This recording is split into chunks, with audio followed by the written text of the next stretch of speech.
ini kegaduhan ini semua sudah ada skemanya, sudah terlihat. Bahkan yang terakhir itu teragendakan. Yang terakhir yang membuat kita ini semakin yakin bahwasanya ini di-create sama satu kelompok, dibentuk secara nyata ini, kayak agenda setting lah gitu ya. Who is King of Java? Oh, pernyataan dari saudara Bahlil Lahadalia yang sekarang sebagai ketum Golkar dan sekarang jadi Menteri ESDM mengatakan jangan coba-coba melawan Raja Jawa ini. Raja Jawa setahu saya hanya 2 lokasinya sekarang, satu di Yogyakarta, satu di Solo. Nah sekarang raja yang mana ini?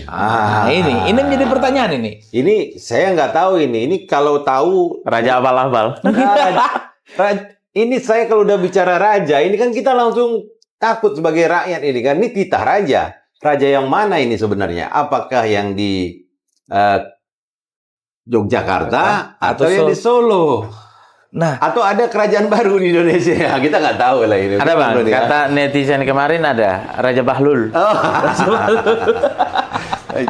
Nah, ini, saya gini, kita ini sudah merdeka, kita ini sudah bersatu, ada Bhinneka Tunggal Ika, ya kan? Ada pasal ketiga Persatuan Indonesia. Kenapa harus mengkotak-kotakkan dengan Raja Jawa, Raja Sumatera, Raja Kalimantan, atau Raja Papua? Ini apa maksudnya memaknai ini? Ini sangat disesalkan ya, Ketua. Apa yang dikatakan sama Ketum Golkar hari ini yaitu Pak Bahlil ya, ini bisa memancing sebuah perpecahan besar. Karena NKRI dan nyata. NKRI ini, kalau kata kawan-kawan yang WA dan DM saya ini, jelas dan nyata. NKRI ini kan berdiri atas dari banyak kerajaan. Ya kan? Dan kerajaan-kerajaan ini juga punya andil besar, gitu loh. Nah, jangan sampai ini kan kerajaan-kerajaan ini kan mereka masih punya raja-raja lah. Contoh kita bicara Sultan Ternate masih ada dihargai sampai hari ini, ya kan? Nah, jangan sampai beberapa kelompok-kelompok raja-raja daerah ini, kesultanan-kesultanan ini menyatu, kemudian muncul perpecahan. Melakukan perlawanan terhadap NKRI.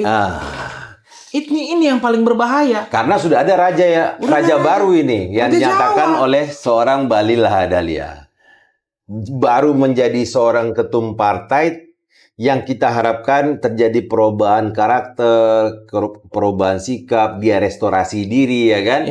Ternyata tidak berubah juga lagam bicaranya saudara Bahlil Lahadalia ini. Lagamnya masih sama. Masih sama ya. Ini contoh aktivis yang menurut saya ini jangan ditiru hal-hal jelek. Banyak hal baik mungkin dari Bahlil Lahadalia. Tapi berucap yang tidak penting ini Bu Hasri. Mungkin Bu Hasri yang lebih jelas lah karena Makassar dengan Bahlil ini sebenarnya kan orang Ambon bukan orang Papua. Beliau ini mantum saya di HIPMI. Mantum. Jadi gimana ya abang mantum kita satu itu. Sebenarnya kalau mau berhenti gaduh ini, pertama yang harus minta maaf ini memang Bang Bahlil. Mohon maaf aja ini Bang. Nah udah keterlaluan itu. Sangat ini ya. Dan sangat arogan. Sangat arogan. Menyinggung. Ya. Menyinggung suku-suku di daerah, kerajaan-kerajaan di daerah. Jangan gitulah. Itu satu. Yang kedua, pimpinan DPR ini secara utuh jangan hanya Bang Dasko aja, juga harus minta maaf sebenarnya. Harus minta maaf terhadap rakyat. Karena sudah membuat gaduh. Mereka ini membuat gaduh. Gini Bung Asri, kegaduhannya ini dengan melanggar konstitusi. Kalau seandainya kita malam ini berusaha mencari informasi seberapa fatalkah badan legislatif ini, siapa namanya ketua baliknya itu? Ahmad Badawi. Ahmad Badawi. Ini orang dosanya banyak sekali sebenarnya. Oh banyak. Dan cara dia berbicara, cara dia menyampaikan apa yang seharusnya tidak seperti itu disampaikan oleh anggota dewan ini Ahmad Badawi ini. Jangan berusaha menjilat pantat yang nggak perlu dijilat pantatnya. Sebagai anggota dewan, aspirasi rakyat itulah yang harus didengarkan. Ya. Jangan seolah-olah berdiri ada yang membuat kekuasaan ini bisa dilanggengkan, tiba-tiba berbicara seolah-olah anggota dewan ini berdiri sendiri tanpa ada konstituen yang memilih dia sebagai anggota dewan. Ini menurut saya ini Ahmad Baidowi ini harus kita sentil bareng-bareng ini. Nanti kita sentil itu, Bang Ketum. Karena dari pagi saya nonton ya wawancaranya Ahmad Baidowi dari beberapa stasiun TV. Saya geram gitu loh. Ahmad Baidowi tidak bisa melihat secara utuh aturan ketatanegaraan kita. Saya rasa ini di anggota DPR ini harus dikuliahkan khusus, dibuat SP. Dikuliahkan khusus. Semester pendek. Semester pendek ya. Khusus untuk hukum tata negara.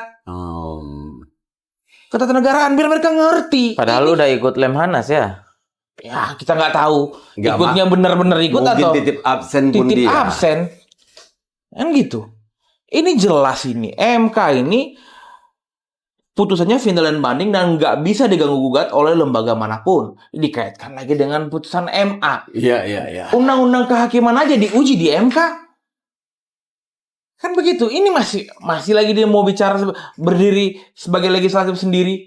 Nggak bisa diganggu-gugat. Lah legislatif itu diuji juga di MK aturannya. Sebenarnya gini Bung Doni, nggak perlu kita terangkan secara detail undang-undang dan pasal yang mengatur. Ya. Apa bedanya sih putusan Mahkamah Agung nomor 90 yang mengubah ambang batas usia calon wakil presiden 2023 kemarin? Ya. Iya. Anaknya Raja? Iya. Iya kan? Itu putusan MK bukan putusan. Iya, putusan MK.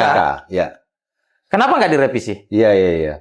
Kenapa sekarang tiba-tiba sekonyong-konyong seketika dan sangat cepat sekali panja ini hanya terbentuk? 9 jam setelah Hanya itu. 9 jam. Karena ada anak raja lagi. Cukup. Ada anak raja lagi. Raja mana lagi ini sebenarnya? Ada anak raja. Raja Bahlul. Udah jadi raja pun anak itu sekarang. Umurnya belum cukup. Mau maju dalam kontestasi pilkada.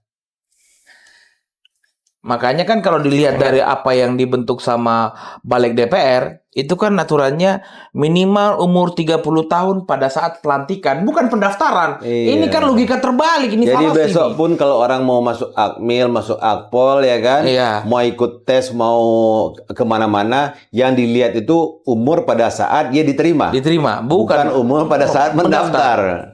Ini suatu kekonyolan yang luar biasa. Ini kan logika falasi nih. Jadi gini tuh. Sesat berpikir. Selain ini konyol, analisis kita ini emang udah nggak biasa-biasa lagi. Karena kita melihat teman-teman di DPR RI ini kan berbagai lintas partai. Betul, harusnya ada lah cara berpandang. Iya, kok bisa sih seperti, mohon maaf, ini sudah seperti gerombolan domba-domba diarahin satu gembala.